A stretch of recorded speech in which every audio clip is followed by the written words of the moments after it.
do we go from here? Our future on Mars. That's, a really good title for a roundup panel here on this conference. And Michelle Gates is going to lead this. She has a long history with NASA, over 2 decades of work there. At present, she is the Senior Technical Advisor to the Associate Administrator for Human Exploration. For me, that means that you really can push where it's needed, human exploration, that's good.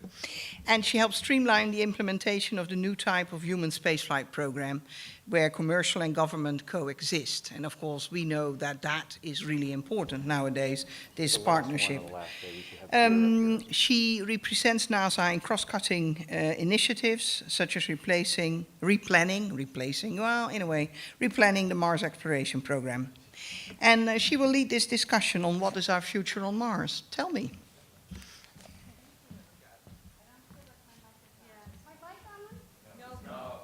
It's coming on now. Is it coming out now? Oh, okay, there we go. You're good. Thank you.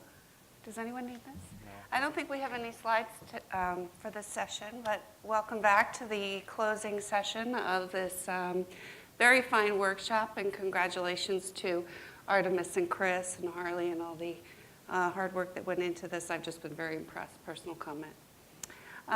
So to close it up this afternoon, we have with us Sam Scimemi, as you know, Director of the International Space Station Division at NASA headquarters. You know Rebecca, who's just been sharing with us, Associate Deputy Administrator for Strategy and Policy. Jeff Foust from Space Politics. And Mike Raftery from Boeing, Director of Exploration. New title, I believe. Potentially. Thank you.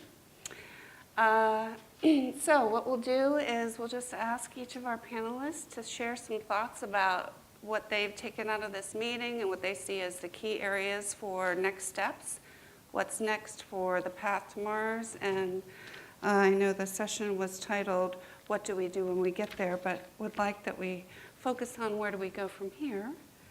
And so maybe, 3 minutes or so, and then we'll just open it up for discussion and try to get a nice summary of what everyone's thinking as we embark. Thank you. All right. Me? Yes. Well, this is definitely my last panel for the day. And what do we do next? Hopefully it's outside somewhere at a restaurant or so. But after hearing everything that's been happening today and looking at where we are today and where we want to go to eventually get to Mars and to land on Mars, you look at where we are today and then what's missing from what we have today. We're working on the transportation side, the SLS and Orion. We're working on the research and the technology development on station.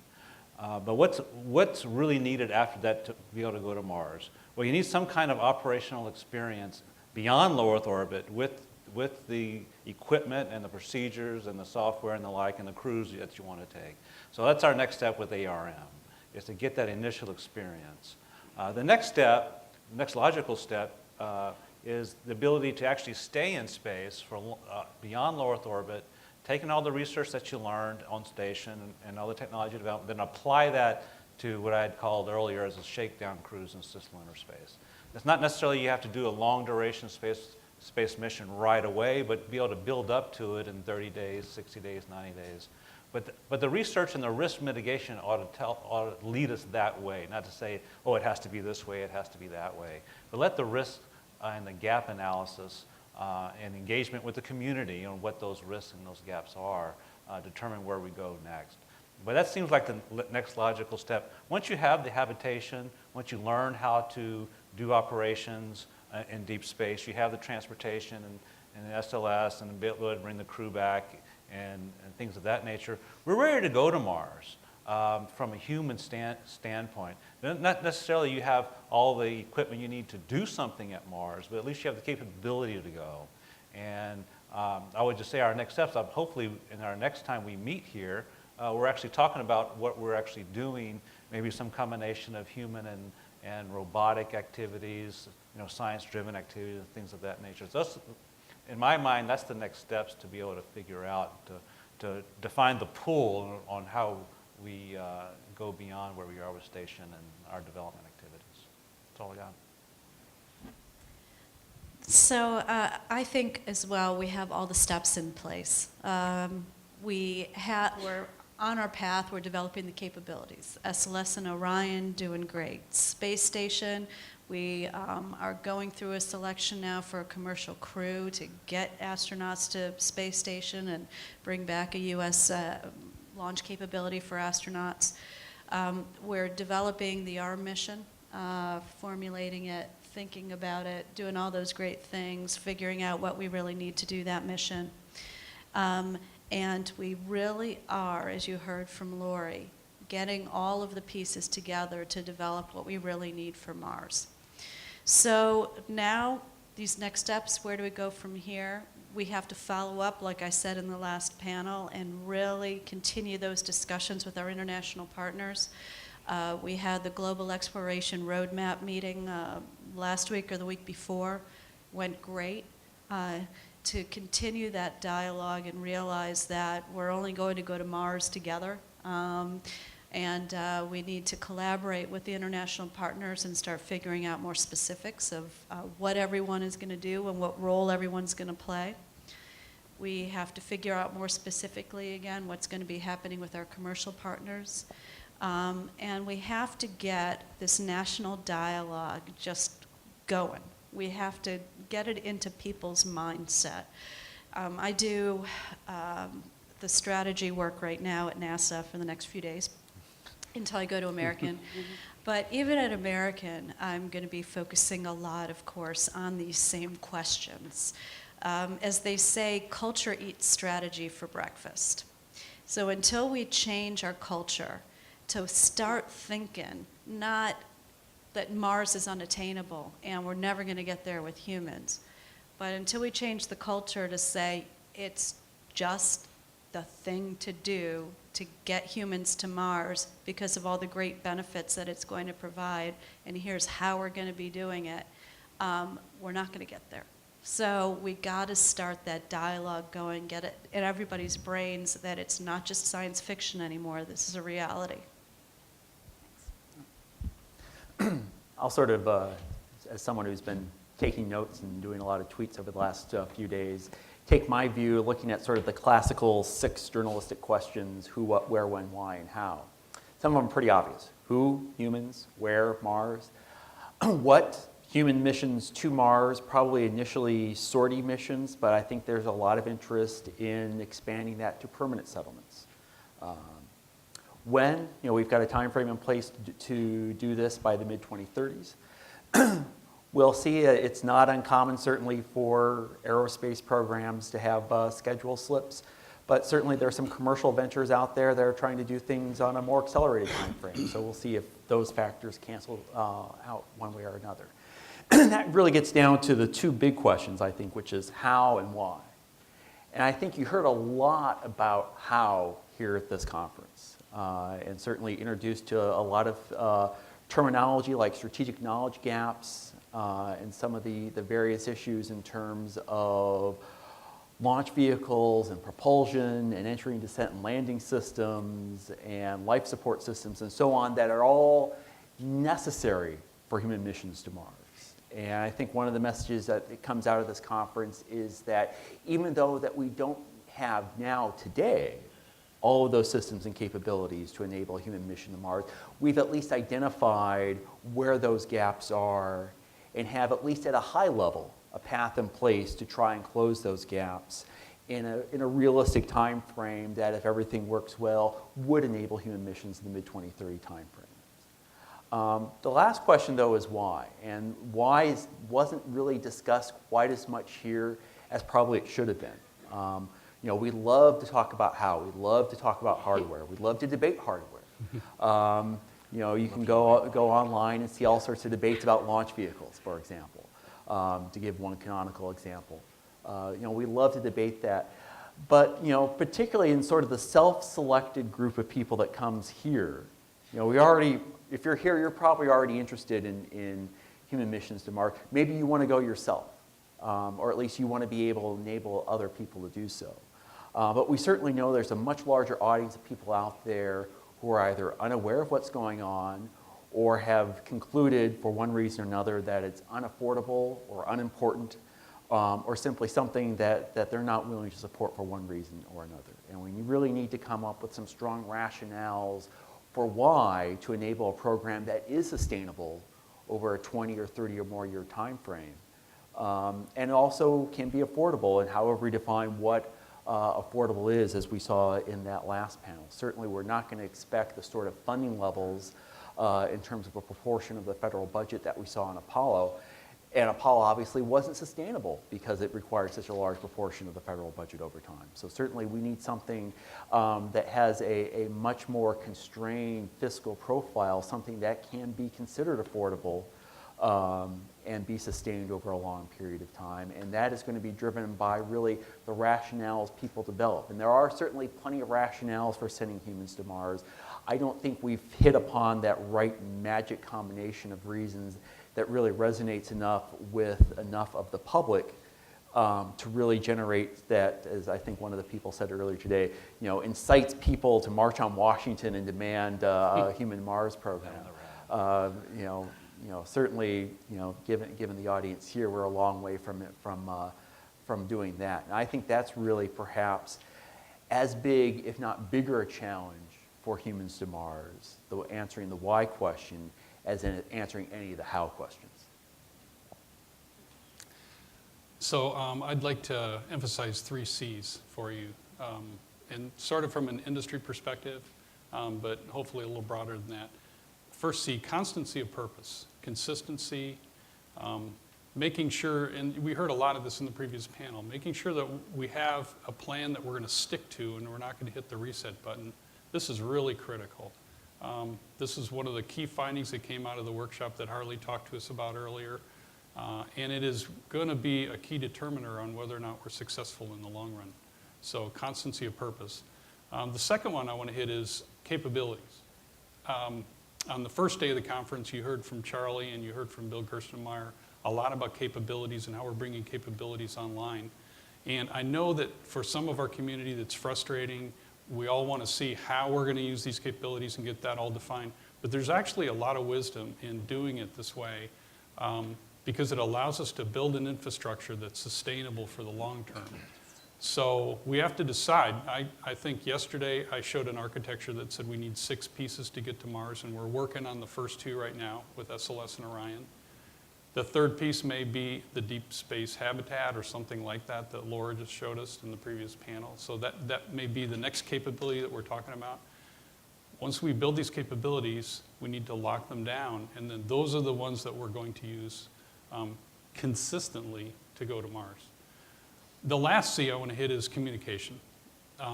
This kind of forum is extremely important because we need to have a broad communication about how we're going to do Mars. So that we can make the tent as big as possible and involve as many people as possible. There needs to be a lot of dialogue about how. We had some of that for these whole 3 days, but there needs to be a lot more of that. And that needs to include the international partners to a great extent. Some of those capabilities that we talked about need to be brought by our international partners. And we haven't really seen that yet, but that's probably going to be coming. So with that, I think maybe into Q&A. Yep. Okay, any questions? Anyone like to open up? Hi. Obviously a lot of people in this room have been working very hard to engage the public. I know there's a lot of other creative people here, there's a lot of journalists here. But once the public is engaged, once we have somebody paying attention, we've informed them of the NASA programs, they understand what we're going to do, launch system, all that stuff. They then ask you, okay, what should I be doing as a citizen who doesn't work in aerospace, who isn't a government officer of one kind or another? What am I supposed to do to make this stuff happen? I care. I want my tax dollars to go to this. What do I do? And I've had a very hard time giving them a good answer, and I'm wondering if any of you, from your own perspectives, can have some advice I can pass on to people like that. So I would offer that certainly the congressional representatives listen to their constituencies, and it's important for our representatives to understand that their constituencies do care and they think this is important to the future of the nation. Anyone else have a thought? Yeah, I'd like to say something. we're all here because we're all interested. We're like, we talk about speaking to the choir here. Everybody here has some interest in going to Mars or seeing how we do that. What's, I think, key to build consistency that from your own personal perspective is talk to your neighbors. Talk to the people in the auto shop. And you'd be surprised how many people, if you're not interested, they don't really know unless you say something. I once had another space station pin on the bus last year here in DC, and some guy came up and asked me, says, "That's a space station pin, isn't it?" And then he was just all excited, and other people around us started listening on the conversation. They started asking me questions and the like. So it's just happened by spontaneity. People are interested, but you don't necessarily know that they are unless you engage them. So that's another part of it. It's more of a grassroots effect, but it has an effect. That's a great point. Yeah, I think it's a terrific question. And I know we've talked about we're talking to us here in the room, but there really are thousands of students probably out there online who are maybe watching this. And so this is really an important topic for them, hopefully. Science and mathematics are things that could be studied. There's many things that people can do to get themselves ready to be involved. We talked yesterday about how many different people it takes to make a space program. It isn't just the engineers and the designers. There are thousands of people who work on all the parts and all the suppliers throughout the country and for our international partners throughout the world. So many of these people are technicians, and they all are important to the mission. I was thinking about the discussion about the value proposition in the last panel, and the sort of responses to the value proposition focused on long-term, large objectives. And it's my observation, and correct me if I'm wrong or if you see it differently, but that a lot of our, especially in our human spaceflight programs, the big architectural and programmatic decisions come down to more specific short-term, soft power political type of needs. So I'm turning the why question that you had, Jeff, and putting it back to the panel, if you might speculate about what the specific geopolitical or national needs would be that would say we're committing to a Mars surface mission and moving forward with that. Yeah, I mean, I think one of the questions that's always, that has been argued is, you know, we do human spaceflight for preeminence, for national preeminence, but we also want to be a leader. We want to engage other nations. We want to bring them along. We want to give them something that's attractive enough to them that they want to participate. They want to be seen as part of that venture. I think that's the argument that's been usually brought forward. You know, the question's always going to be: is a human Mars exploration program, which is going to have, as we've seen, multiple phases of efforts leading up to the eventual human missions to Mars, is that going to be sufficiently engaging to people? And certainly we've seen in some of the discussions that have gone on, particularly with regards to the Global Exploration Roadmap, that some nations really want to go to the moon, want to land on the moon, and right now NASA is saying that's not really part of our critical path right now. We want to do cislunar activities, we want to go do asteroid mission, but we don't want to send people to the moon. And that brings up the questions: will that alternative approach be attractive to nations that are like, no, we want to go to the moon, you know, as a step to Mars? So there's some tension there in that argument. I do agree that geopolitical drivers have been very important to space exploration. And my view is, I think that we have to almost change the mindset to fit the environment, right? Rather than trying to fit the mindset to what we want to do. And what I mean by that is there's been a lot of effort at NASA, and I think it could expand, and it could appeal to people worldwide about just more participatory exploration and showing that space isn't just for giant programs in giant countries, it's for everyone. In fact, I sort of would have loved to be able to start a slogan at NASA that said space for everyone, and just get that going and get everybody involved. And so you're dealing with how can you involve everyone around the world in this great space endeavor, right? And show that it can impact everyone from sitting down, right, at your library computer and getting involved. So somehow we have to get that in there as well, if you know what I mean, away from the previous mindset, which was sort of the giant geopolitical power mindset of the Cold War and then even détente, into more of a dispersed kind of power of international connections and how space can get involved in that. Sam, any thoughts? I would say that our message has to be tailored to whether you're selling or buying. Depends who are you trying to convince that what we're doing that is important. Is it someone who has the ability to appropriate money? Is it somebody who is just someone on the street, and how do you explain it to them? All those whys, and it depends from their own point of view. Rebecca, you were saying earlier as how what's the least interest in human spaceflight is mothers, young mothers. So if you're trying to sell to that community, well, you have to have your message on why we're doing this focused to that community. If you're talking to someone who's worried about jobs in their community, well, that's a different answer. So it depends what their priorities are and their point of view. And may I just ask Doug McQuistion if he's still here? Hey, can you tell us 2 things that Curiosity may discover, say in the next 5 years, that you think would be of enough interest and excitement that there would be a national swell? Yeah.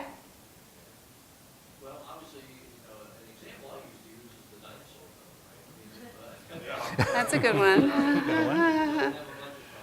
Yeah, that's true. Oil?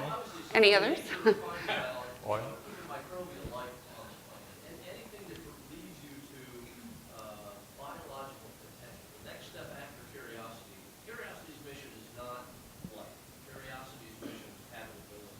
Right. And I think that was proven within months of being on the surface. The next step from habitability is biopotential. So if it does discover things, and it's kind of headed in that direction, that shows biopotential on the planet, or even actually some traces of potential biological activity, I think that's probably the single most important item that would push us into a groundswell to get humans to Mars more efficiently. Stromatolites. Yeah. Produced by blue-green algae, Lights, thank you. living in Australia and around the world from zillions of years ago. Yes, hi. Steve Brody from ISU. First, a quick comment, just to add to the comments that was made earlier to the question that was asked here. One thing that when I was at NASA that worked very effectively in getting the word out, I developed a relationship in my county with the science coordinator for the public school for my county. And whenever I would see, anyone can subscribe to NASA press releases of organizations like Explore Mars or others that may come out. And when you see something that interests you that you think would be of interest to the K through 12 community, if you have a receptive person at a school system, you can very easily just transfer that. And occasionally it was broadcast to other schools. And if it's something like sign your name to go to a comet or whatever, it has an opportunity to connect with a large number of students, and get students engaged, you get parents engaged, to get neighborhoods engaged. So that's just one comment from my experience. Now my question is, could I ask each of you to put on a crystal ball, and Michelle, you sort of prompted it by asking Doug, but crystal ball of 1 or 2 wild cards that could take us from a linear progression of plodding along like we're going, developing certain things, that could end up in a nonlinear kind of jump forward in just whatever field you think might exist. Just something to think about. Thank you. Mike, why don't you start? Well, I'm really hopeful about what SEP technology will bring, and this is one of the critical things that the asteroid mission is working on, is it's advancing the SEP technology. And we got into this discussion yesterday, but this is also very important to the commercial world as well, and I think that it's going to be a major player. I think we talked about 3D printing yesterday too, and that's an important technology that has a whole world of development in front of it. There's biological printing as well as materials printing, and I think we're going to see a whole new change out of that. And I really, as a designer that has to worry about logistics, I really like the fact that those bits don't weigh anything. All we have to do is take the material and then upload the software for what we need. I love that. So. Two wildcards I can think of. One is scientific, that we do find, very strong evidence that microbial life does exist on Mars today, that methane that we're detecting does have a biogenic origin, for example. And that could be a wild card, though, that can work positively or negatively. Positively, it could really spur interest in going to Mars and explore. However, it may encourage people to say, well, there's life there. We've got to be very careful. Let's not take it too quickly with sending humans with all their dirty microbes and so on there and risk contaminating the planet and damaging that life. So it's a wild card that could be very wild in either direction. The other wild card would be any sort of new propulsion technology that could dramatically shorten the travel time to Mars, and whether that's, a lot of people talk about nuclear thermal propulsion, something like the Vasimir system, something else. Maybe Zefram Cochrane is working on the warp drive right now. But if you can dramatically shorten the travel time to Mars, you really, simplify a lot of the mission architectures and a lot of the risks associated with sending humans to Mars that could make those missions much more feasible. If I could suggest a possible third wild card, which is really wild, is if we should find evidence that in spite of everything, Hoagland is right. That would, I think, shuffle the deck, because now there would be suddenly a reason that there might be an advantage to going to Mars and getting there first. And I'm seeing a lot of stunned looks.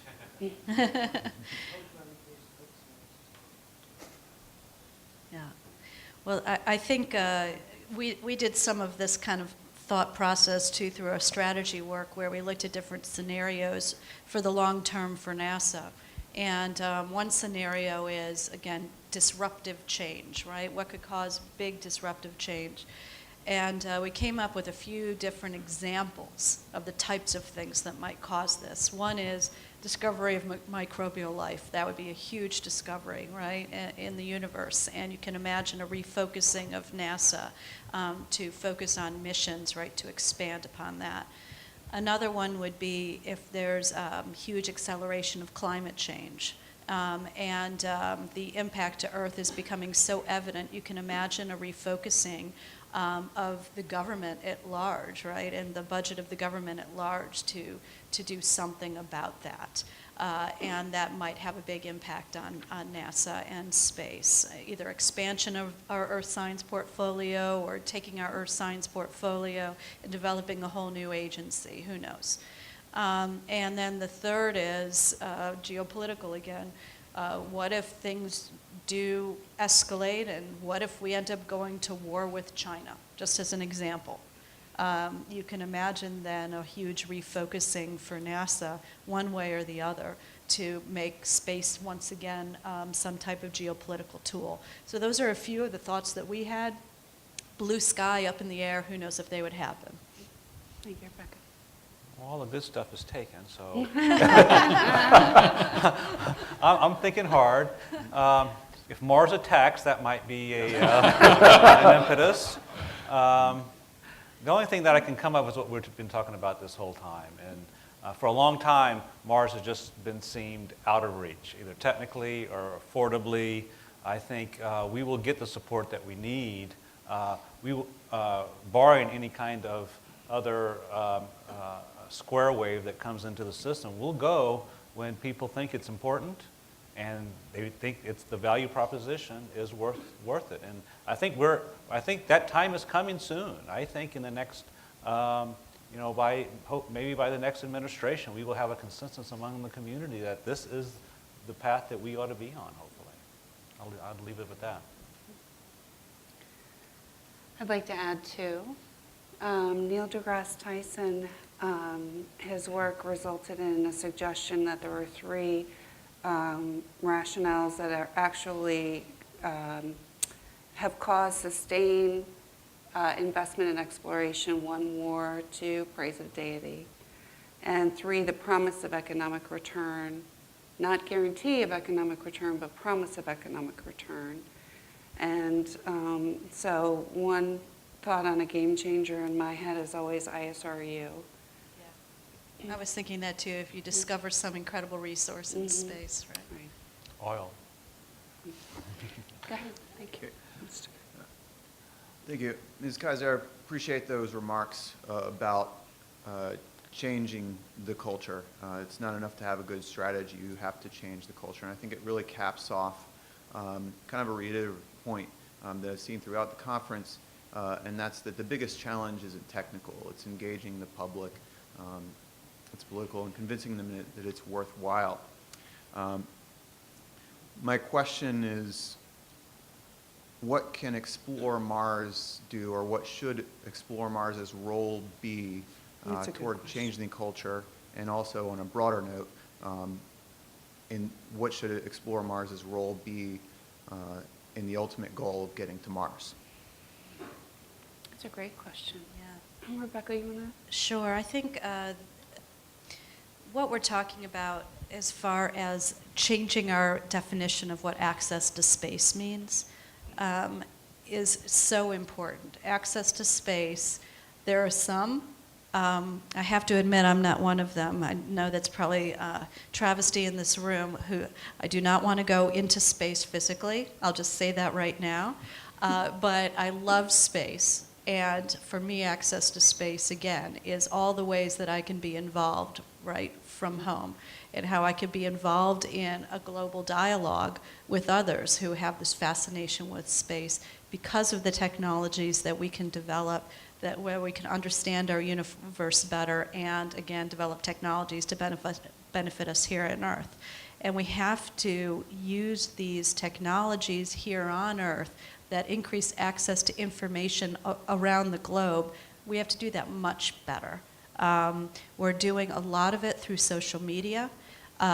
We tweet information out, but I think we have to capitalize on the efforts that we've already started even more from NASA, and I think Explore Mars has a big role in this, of getting the dialogue started and getting the inputs in from others and from the public, not just getting information out to them.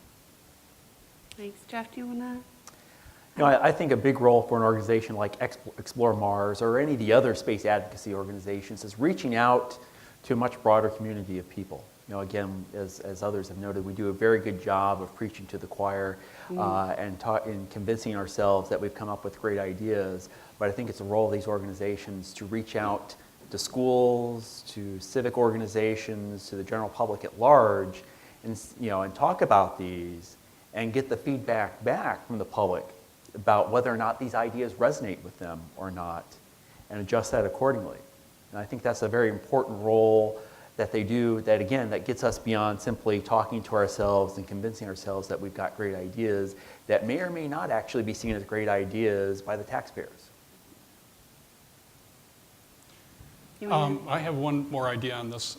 Explore Mars is largely a domestic organization in the United States. I know that we have aspirations maybe, and of course Artemis is European. We could push, and exploration will be a global venture, and I completely agree with what was said earlier about we need to broaden this out to all people as much as we can. And so maybe Explore Mars could, open up a European office and start to formulate a basis there and expand globally. And I think that would be very much a contribution.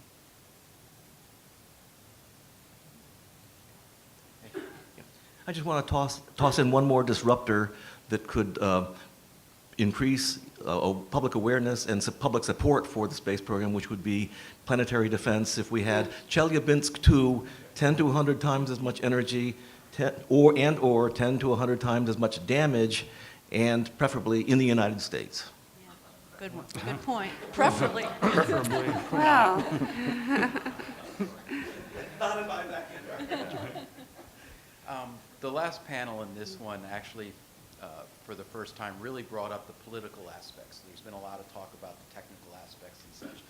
And Jeff hit the nail on the head in terms of, we've heard a lot about the need for international participation. We've heard about the GER and Global Exploration Roadmap. Global Exploration Roadmap is non-binding. And at some point, you're going to have to transition from a non-binding document to a binding one, as we have with the space station. So how do you see that transition occurring, both from a governmental and an industry perspective, if we're taking this on as basically a worldwide initiative? Sam, why don't you start that from an ISS All right. partner perspective? I think the most important thing the U.S. could do is show leadership, show steady leadership. All of our, at least the International Space Station partners, are looking to the U.S. for leadership, not only in the space station, but our next steps into exploration, and to provide them, at least in the space community, with something that at least the space community can get consensus around. Once you've gotten that you've got sort of a consensus, then each country can go into their own political system and advocate for partnerships or expansions of current partnerships. And once that sort of relationship is built, then it depends how much money is needed to invest.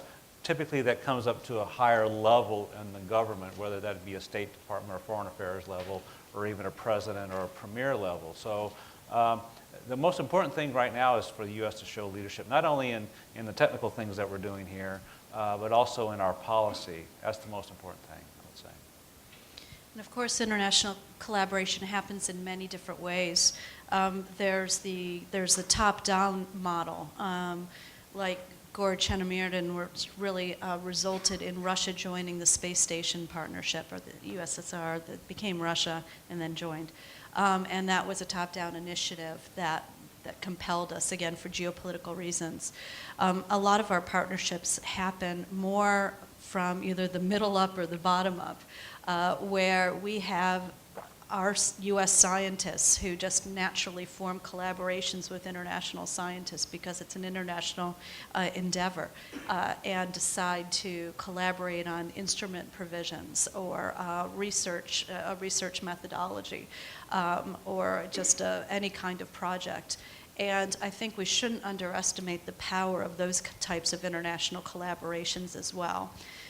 We do, though, have to think about it in a more strategic way. Like Sam said, and we have to think about what could benefit both the U.S. and the international partners economically, technologically, as well as politically. And if we can get that, again, more into our mindset and have that kind of dialogue and then start pulling out some specifics that way, that would, I think, go really far. If I could add a little bit to this. So yesterday, Josh Hopkins from Lockheed showed a presentation, to refer you back to that, on an international industry group that we've been working on, where we tie all the industry members together around the world. And these are mostly the companies that worked on space station and support their individual primes or agencies on space station. Concrete example, we used ISS to broker the service module deal for the Orion. And so now the Orion service module is being provided by ESA for our Orion mission via the space station program. And so I think space station is going to be around for another 10 years. It's a viable tool for us to mechanize these deals and collaborations between the partners. I can tell you that our industry partners are looking for critical path roles. They are not looking to just side up to NASA and help out. They're actually looking for critical things that they're going to provide that we will have to depend on them for. And I think we've learned on space station that we can depend on them. So I believe that climate has changed and we're now on board with that philosophy. So I think that part will work.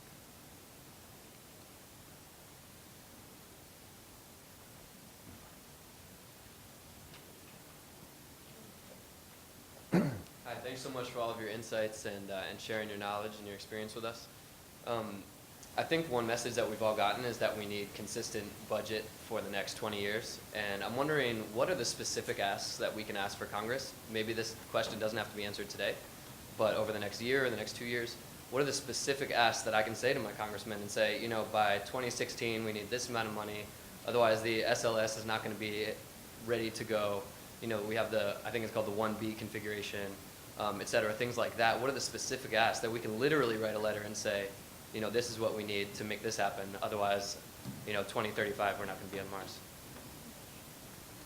I think we have, you know, like Lori was presenting, we have that roadmap, right? We know what we need. We know what we already are in the path of developing, like SLS and Orion, and that path is pretty much set out. It's always this funny thing, as you know, because at NASA we budget on a 5-year budget cycle, and so we sort of know what we need for the next 5 years, but then we get appropriated on an annual cycle.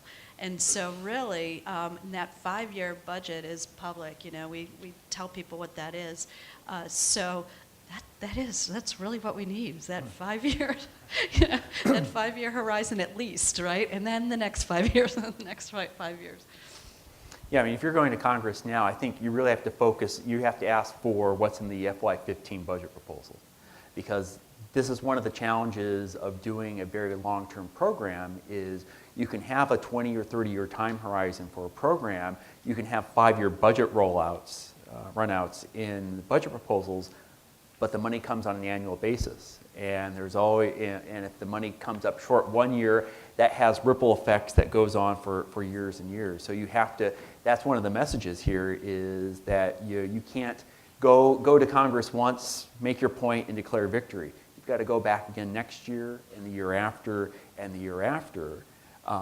Keep doing that, you know, and you're going to end up talking to different people. You know, the talking points are going to be a little different each time as well. But you have to keep making that case over and over again. You never close the deal permanently. You know, you never win the case permanently. You've got to go back and do it every year. And I think that's one of the big, that's, you know, that feeds into the hows and whys as well, is making that case on an annual basis for 20 or 30 or more years. Which raises a really good point. We have incredible support from our congressional committees and from the members who are heads of those committees and on those committees. What we really need to focus on more is those who don't even realize they have some kind of space entity in their districts, right? Or there's some kind of impact in their districts. And we're trying to strategize at NASA of how to do that more and get that communications out. But I think that's a real way that the public can help as well at the local level is, you know, this is not just something that just impacts this, you know, one congressional district just because they're the head of our appropriation committee on the House side, right? It impacts everybody.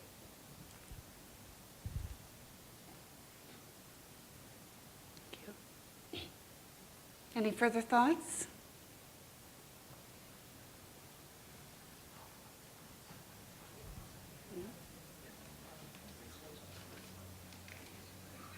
I'm Gary Brown with Booz Allen. I think this last point is maybe one of the most important ones. I think we've got to find some way to get that multi-year funding, like you talked about. You know, I've been doing human spacecraft design for over 30 years, and really feel very fortunate to have worked on the successful programs that Jeff was talking about, the Space Shuttle and the ISS. But I also spent a lot of time working on the Orbital Maneuvering Vehicle, the Space Station Freedom, Space Launch Initiative, Orbital Space Plane, Second Gen, Constellation. So, you know, I'm still very passionate about this, but if someone had told me 33 years ago when I started that we wouldn't have human on Mars today, you know, I wouldn't have believed it.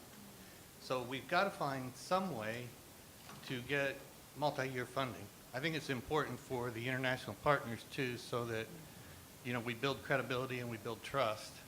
I actually think we're very fortunate that our partners stuck with us through the Freedom to ISS transition. They could have bailed. And I don't know how to get that. Maybe that's, you know, would have been a better question for Jeff, but we didn't get asked them questions. But if there's, you know, do you think there's any way we can Jeff's still get multi-year funding for NASA? It's a toughie. Yeah, I you think know. Jeff should come Jeff, up come on to down. the- Yes, I know. I know. Jeff, help.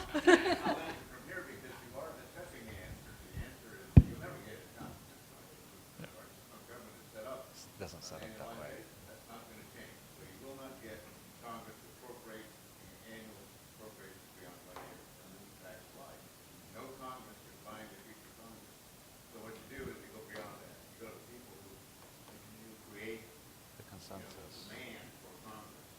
The way you get long-term space policy is that long-term public support and broad base. You go beyond that. You know, you force the Congress to look at and define what they need to do, what they need to do in exploration, and then their job is to find a budget for it. For too long, we've let the budget drive the program. Yeah. We said, we've got this much money, and so let's go figure out what we can do with that amount of money. With public support, you can say, we want to go to Mars.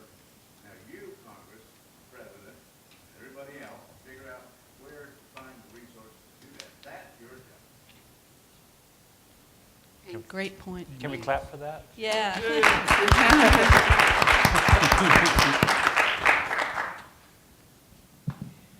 As a practical European, I then say, every 2 years, people, you know, rotate in Congress, you know, so a 2-year budget should be possible.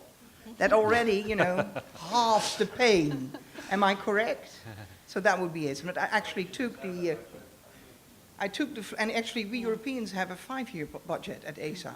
Explains why we have less trouble sometimes, I think. Because it saves, it actually, you know, that's the thing we should tell Congress. It saves money, lots of money. If you don't have that many people at every NASA facility fighting for a budget. If, you know, the cutback on either those salaries or you have the same salaries and you have those people do science or engineering, whoa, what NASA could do then, you know, for the same amount of money. So, or you have a saving. What I'm here for, actually, why I'm standing here is they were talking about, you know, go to Congress, what do you say? We, as Explore Mars, go to Congress with volunteers, you know, people from the public, anyone. And we try to match you up with your district, your senator, your representative in Congress, so that you can talk face to face. But if not, I mean, I don't have a congressman or a senator, and it has never prevented me from talking to them for the last 10 years. So don't let you, you know, be held back. And going there and keep, you know, bringing home the point, pick a destination. Apparently we now picked Mars, right? I mean, that's what I got from the NASA Charles Bolden's speech. So we're going to Mars. Okay, we picked a destination. Now please pick a vehicle and stick with it so you don't waste money. Isn't that simple home economics? So that's the message you could write or be in person there at the Mars Days on the Hill. And there's also, of course, everywhere in the end of February, the Space Exploration Alliance Blitz. We do it several times a year, and now that we do it several times a year, we can tell you it works. We get a much better response as a group, even if there are different volunteers every time in the group with the different, you know, representatives or senators. So that's one thing we could do, and if you can't come to Washington yourself, write and keep writing what you want and be specific. It's like with Santa Claus. If you want a bike but you don't ask for a bike, you know, Santa Claus is really smart, but he might figure it out, but your government won't. So be specific. I think that's true, Artemis. And I think what Jeff Faust's point is very valid. When we ask, when anyone asks, the why has to be very clear, and the benefit has to be very clear. So that story is just absolutely essential. Joe Cassidy, do you have any thoughts you'd like to add? Community discussion. I was going to add one thing to what Artemis said. One, the Mars Day on the Hill is tomorrow. So folks that are interested, it's happening the same week. The other is, when you say be specific, I think we had a question over here about a lot of folks out there not knowing what to ask about specifically. So maybe one other function of Explore Mars could be to put up some specific platform items that we would like to see people write to their congresspeople about. And then you could just go to the website and say, oh, I'm going to choose this one, I'm going to choose that one. Last thing is, I really like the idea of find out what's going on in your area that has a relationship to these programs, because our supplier base does reach out all over the country.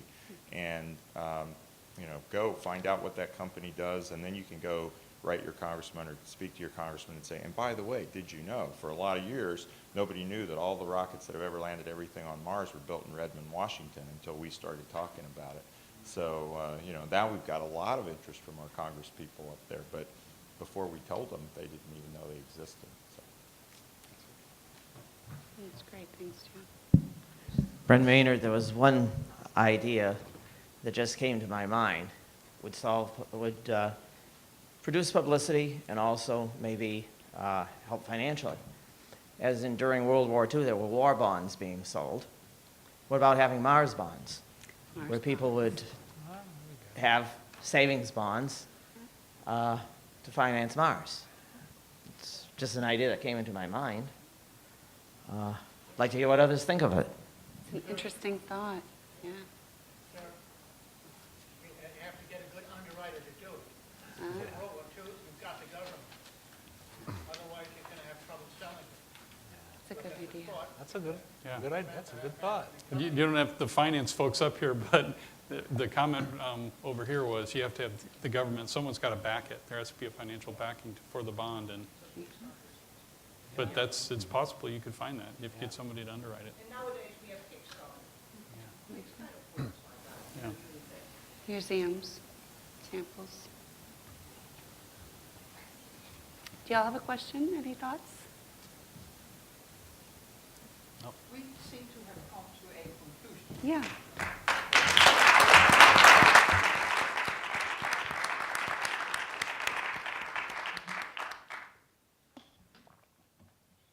Can we get off? I thank you as a panel. All right, thank you. You are relieved.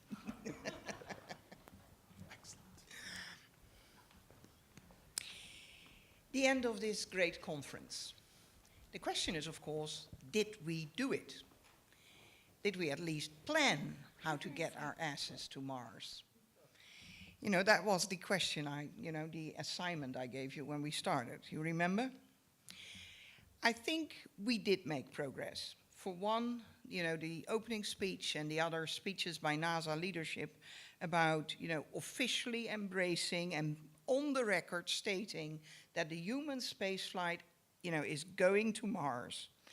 And I do agree with everyone that we could quibble on the exact route or on the exact vehicle, but the fact that we are now saying we're going to Mars and that's what we're going to build for is important. Personally, I think that's really great progress. What we also did is I think we engaged and showed you that we are engaging the younger generation, the time capsule to Mars, CubeSats, the CubeSat competition that we're also setting up. There are different ways that we are trying to, embrace more of the public. We agree that, the suggestion that just was done that we need to push more to the public what we need. And then indeed, the public can choose, I back this either financially or by writing to Congress, to get this out there, what we need. I think we can do that. Explore Mars will take that up on itself. That's not a problem. Now, I think what we also discussed is that there is a building, feeling that Mars is ours. And I don't mean ours in this room or ours to, yes, the viewers, I think also, that are looking at us, but I mean us. From, our human endeavor is more than just being here on Earth. It's also being on Mars. And part of that, even if it's kind of strange, perhaps, naming those craters and then raising funds for more research by doing that, is a way of saying this is ours, and it's not just the scientists or the engineers that have something to say about Mars. In a year's time, I hope that many of you will join me again, either here in person or via internet, as we will discuss further advances that we will be making, I hope, in the next year in the practical planning of sending humans to Mars. We hope again that you will lend your expertise to us to get those boots on Mars within 2 decades. Thank you.